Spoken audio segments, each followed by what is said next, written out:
Chris. What's going on, fellow co-creators? Good to see you all again. Thank you for tuning in for another session of Tales of Dordania. Today's an epic session because it's my birthday session. Thank you. We're going to have a good time here, and I got some fun goodies planned for them. It's kind of funny. On my birthday, they get goodies, but that's okay. That's kind of how this thing works. So, where we left off, for those of you that tuned in and for those that didn't, we have Tarek, who just underwent a crazy surgery that we will get into a little later on, kind of more of the nitty-gritty details of what all transpired during it. But let's just say he should be dead right now if it were not for Theo coming in and doing something crazy to kind of just say it, rewind time. That way we could get Tarek back into this, because straight up he would have died otherwise from this surgery. And we had some good things in store. At least Theo had some good things in store for him still. So some crazy things, and we'll get into other details. We also have Kieran, who found his way over to kind of the warrior kind of quarters, the barracks. Thank you, the barracks of Theo's Grand Army, and he met there with Theo's commander, Lupus Canis, and he also was able to use their fireplace and try to forge his missing pieces for his gun, which he successfully forged.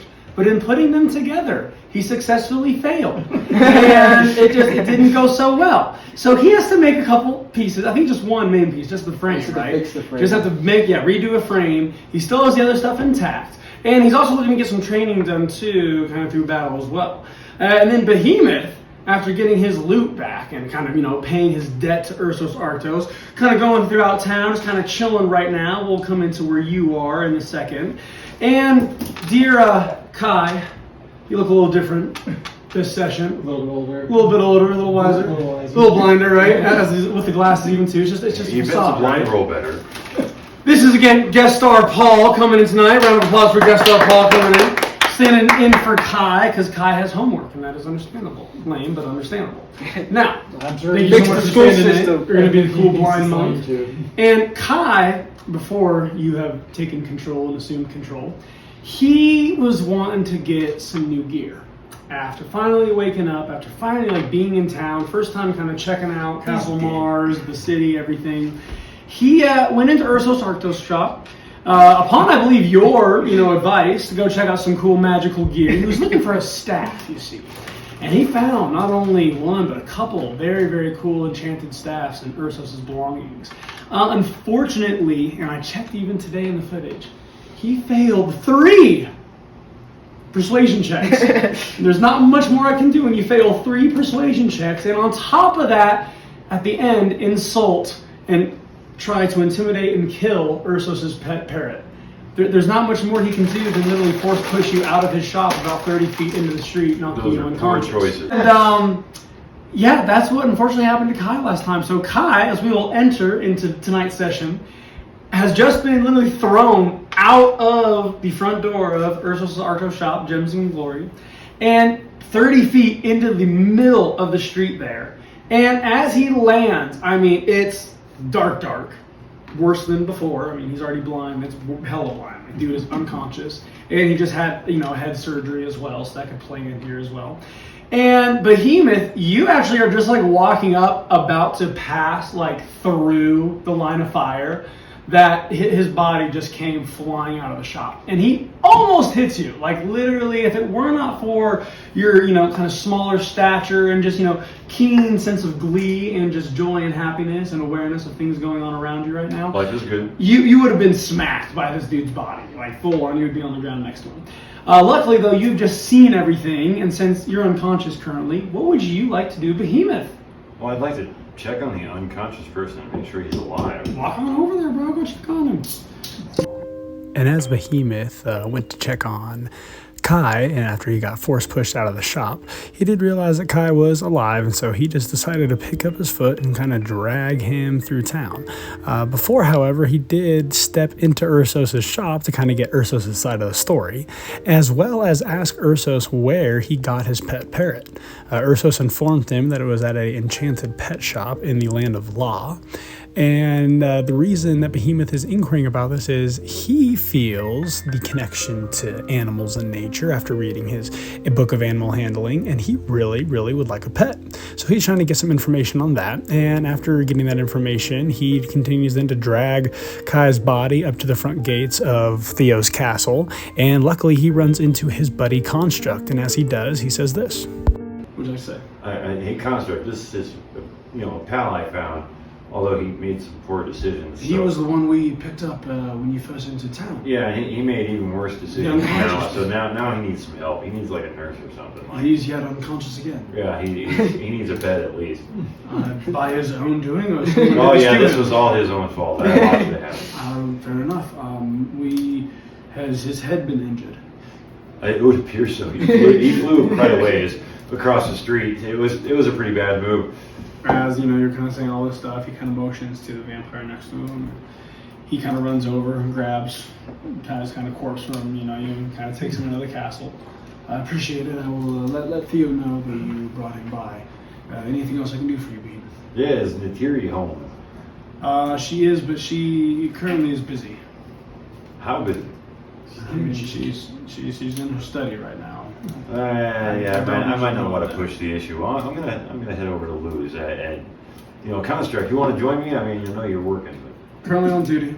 Okay. I wish I could, Behemoth. And as you kind of turn, he says, "I do, however, get off in about 3 hours." Nice. And as Behemoth then goes over to Lou's Tavern, possibly to be joined by Construct when he gets off of his shift, we jump then over to Kieran. And he is over in the barracks, and he is wanting to join kind of the archers and get out to the range and get some practice in. However, he thinks that this would be much better if he had his brand new crossbow that Cryptera has been making in her shop for the past couple days. And so he thinks he has enough time before training starts to run all the way across town and make it to Cryptera's shop. And it does take him a good about 15 minutes to town, and he only had about 20 minutes until training was going to start.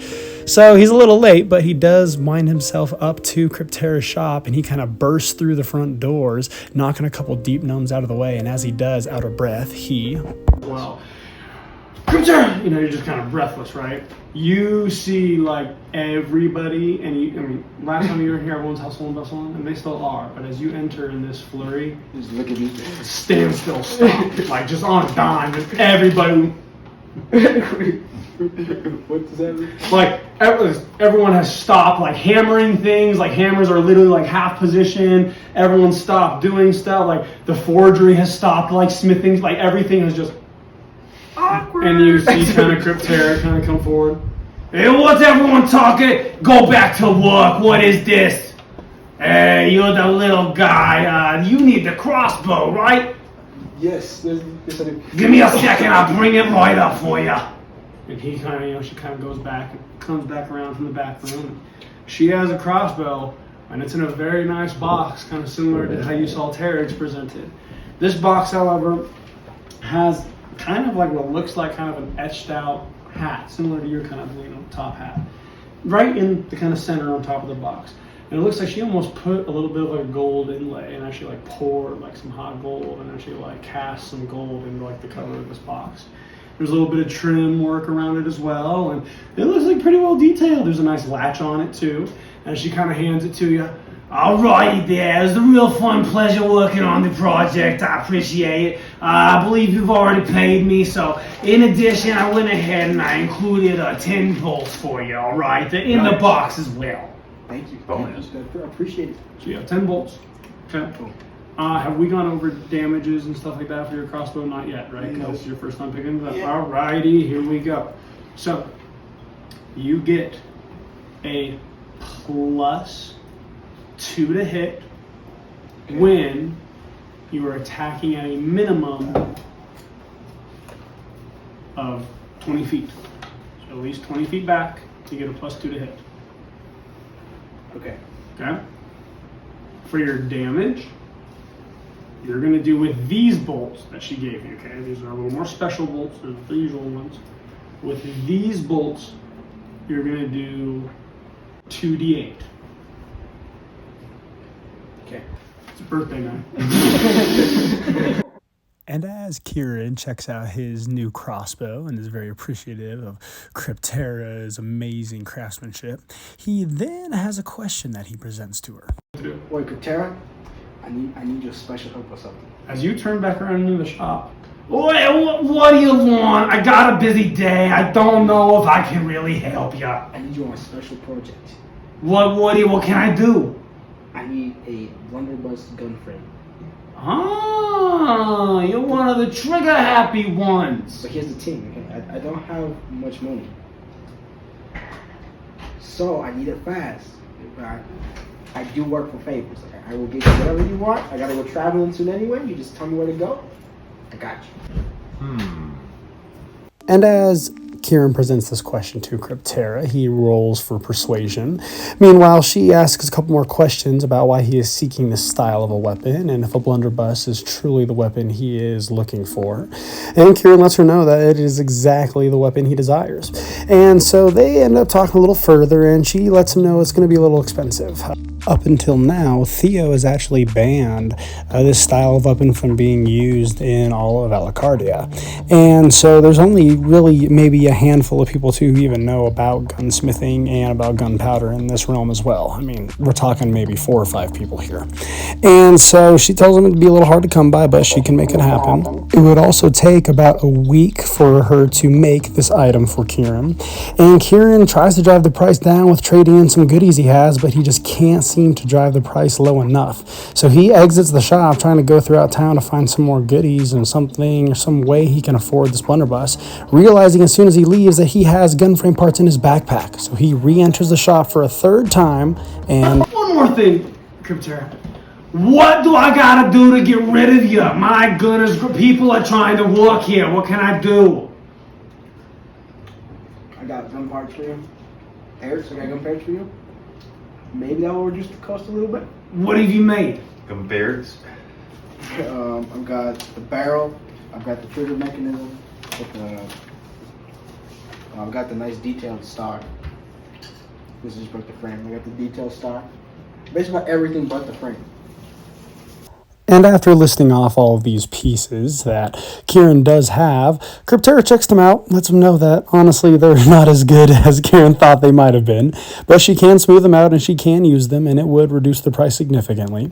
It comes down to about 600 gold, which is actually something Kieran can afford. So he decides to pay for it, trade in all the parts, come back a week later, and then finally now leave Cryptera's shop and race back to the barracks to attempt to get there in time for training. Right there. Dad, I'm coming! He, however, makes it there far too late. And as he approaches the barracks, unfortunately, there is actually a different set of soldiers now guarding the entrance. And as he tries to parlay with them and talk to them about how he's already talked with Lupus Canis about training with the archers, they inform him that training's already left and that actually the archery range is actually closed for the day. But tomorrow morning, first thing, the archers are taking a crack at it, and he is welcome to join them if he has already gotten permission from Lupus Canis, which he has. And so he then decides to ask a weird question and inquiries about possibly spending the night in the barracks, which at this point, these 2 other Vampire guards are a little suspicious. So they inquiry for Terrence to come out and see if he can actually vouch for this weird leprechaun character, which Terrence, of course, can. And he says that he, is a good guy and that he actually knows Theo as well and can back his story up there, too. So with Lupus Canis' permission, we have a Kieran now spending the night in the barracks. That is where he will remain. We then decided to take a quick break and enjoy some delicious cheesecake and sing happy birthday, as long as they rolled high enough for performance. Roll for performance. Might as well. Roll for performance. Come on, It's how good or bad do you guys have to sing happy birthday to me? dude. 20, not 20? Nat, Okay, but 20? but 20. Alright, you guys, this better be the best happy birthday you all have. This is like happy. the best that we. And that's fine. And I'm just looking for the best y'all can do. Alright, ready? Here we go. Yeah. 2, 3. Happy birthday to you. Happy birthday to you. Happy birthday, dear Dungeon Master Dude. Right? Happy birthday to you. They Thank you all. Wasn't I that like appreciate a that. nat 20? That was beautiful. That was pretty beautiful. gorgeous. I mean, I feel blessed and just like great birthday. Thank you very much. Everyone gets 50 experience for singing happy birthday. Yes! And after the birthday celebration ceremony right there, we get back into the story and we jump over to Behemoth, who has actually gone over to Lou's Tavern and is striking up an amazing chord on his new enchanted lute and making all sorts of new friends. He actually runs into Huey and Louie, who are two vampiric adventurers who are very kind of well known throughout the Alacardia and throughout Castle Mars as well. And they actually know Lou very well and bring in some of the fresh cinder spider meat and eggs for Lou to then sell at his tavern. So Behemoth makes some good friends, and then we jump over to Tarek, who is just waking up from his surgery, and we're going to kind of jump into how this kind of all is going to transpire to Tarek as a character and what Theo is really trying to actually make happen for Tarek. So Theo's also trying to make it so Tarek can use some of the dark kind of underworld powers of Abaddon for a grander and more light purpose. Theo's trying to make it to where he can kind of use and weaken Abaddon's strength even within this prison to further ensure that he does not escape. And in doing so, grant Tarek some kind of, otherworldly powers and use them more of a druidic kind of a sense rather than a shadow demon who destroys his friends and breathes hellfire all over Behemoth's face. So we're trying to get away from that. Now, during the surgery, it was kind of a back and forth. Abaddon was not too pleased after figuring out what was going down. And poor Tarek Was like just bleeding out. during the surgery, pretty much, we had an instance where Abaddon took over. And Theo literally just encased all of Abaddon in ice and literally just froze him in that place. He then cast a spell kind of locking into Tarek's mind and kind of trying to connect with him on that level, turning Tarek back into his druid dark elf form. Then melting some of the ice, trying to leave some of it still intact to kind of further slow down and weaken Abaddon. They continued the surgery and began placing a shard of obsidian found from the mines of Moro. The obsidian is to be used kind of as a temporal prison within Tarek's soul for Abaddon to reside in. And the surgery started going well as they were aided with Akpu and Inoki, the two tattoo artificers. And planting the stone actually went quite successfully. Tarek's body did take the stone quite well, and things were going pretty good until Abaddon retook control right in kind of the middle of them planting in the stone. And in haste, and as Abaddon was about to just try some craziness in this room, Theo jumped on top of the table with a chromatic orb in hand, channeled with not only frost damage but also force damage, and just tried to literally knock Abaddon back into Tarek's body. And he did so quite successfully, and also not only knocked out Tarek, but killed him in that blow. And Theo, realizing that Tarek's life was literally fading and that he would literally die within another couple seconds, he decided to pull out something kind of cheeky and use the wish spell, which was actually charged in one of his rings of 3 wishes that he had on his pinky. And he used that spell to rewind time by 1 minute to right before he had jumped up on the table with the chromatic orb and before Abaddon had taken over again for the second time. Once he rewound time, also allowing Tarek to be aware of this kind of happening, and that time had been kind of rewound during this, he then jumped directly into Tarek's soul and directly into Tarek's mind and started combating Abaddon directly inside of Tarek's body. In doing so, he was able to weaken Abaddon and cast him in a temporary prison while they performed the rest of the surgery. When he exited Tarek's body, Akpu, Inoki, and Theo were able to complete the surgery, and Tarek was pretty much just left on the table where we left off last time, unconscious, and Theo told him to rest. And that is where we'll kind of, begin. It's been maybe about 2 or 3 hours since your surgery, and you kind of wake up, kind of in a stutter. And up until this point, you've literally just been dreaming about the land of law, about nature, about your travels here, about just everything, everything attuned to nature. People, your mentors, anybody else has not even become a thought to you. Nobody.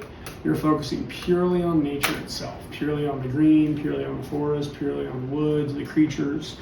And you've been just dreaming about that for a solid 2 or 3 hours. And you kind of stir yourself awake.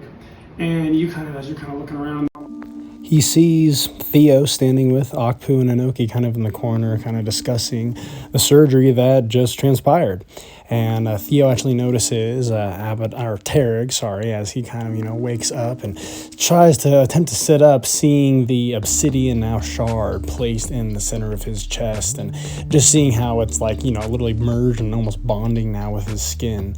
And it startles Tarek a little bit, and Theo comes over to put his mind at rest and also ask, what's been on his mind. And Tarek informs him that he's been thinking about nature, been dreaming about it, and Theo tells him that that's going to be a very, very key point in moving forward in Tarek's life, and that his attunement and his connection to nature, his bond with that is going to be something that is not only going to evolve, but going to be kind of his center, his core to his person and really who he is. And that's really going to help him also keep Abaddon at bay and in this new temporal prison that is bound within this shard of obsidian. And so Theo then tells Tarek about everything that's going on, also how this, when he heals up, can potentially give him a new form, and he can also potentially use some of these abyssal powers for light and actually to do good instead of doing evil, like Abaddon has been doing for such a long time. He also informs him how this other tattoo that was given to him during the surgery, and that is glowing kind of a golden aura similar to how Theo's are, is permanently on. It is permanently activated. It is not like the first tattoo where Tarek got, where he has to activate it with either a symbol or a call sign. This tattoo is just on. It is activated. It is working. Theo also tells him of the rare nature of this tattooing that was used and how it has some very, very powerful components included in it, angel's blood and some other things along those lines of just the level of power to help keep this evil demon Abaddon at bay and stuck in this prison. Theo also informs him on how Abaddon has been separated from Tarek's soul, but rather than going out into the world to wreak more havoc, they then bound Abaddon to this new temporal prison, which Theo was able to manufacture and place in this obsidian shard. They then bound that obsidian shard to Tarek's soul. So Tarek's soul and the obsidian shard, yes, are still connected. However, Abaddon is not directly linked to Tarek's soul. So a little confusing there, I know, but that's kind of how it is working. And then we jump over to Kieran, who up until this time has actually been trying to figure out how to get out of the castle. For his character actually just got up maybe about an hour ago and has been stuck in his room for not only is he blind, but no one has shown him how to actually get out of these rooms and how this enchanted staircase works in Theo's castle. So it takes Kai a minute to kind of figure out how to actually get out of this room and get out of this castle back into town, because he still kind of has a little bit of a grudge against Ursos for throwing him into the street, and he still also needs to re-equip and gear up for these next missions at hand with going to the monastery. So it takes him a while, but he does eventually figure out the magical staircase and make his way back into the streets.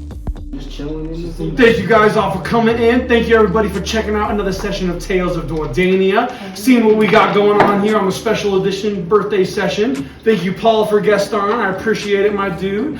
And we'll catch you guys on the next one and see what happens and if these guys can make their way towards High Oak Forest and to the monastery to see what's kind of going on and see if they can find the orb of Ramaxun. And with that being said, take care and God bless. Thank you.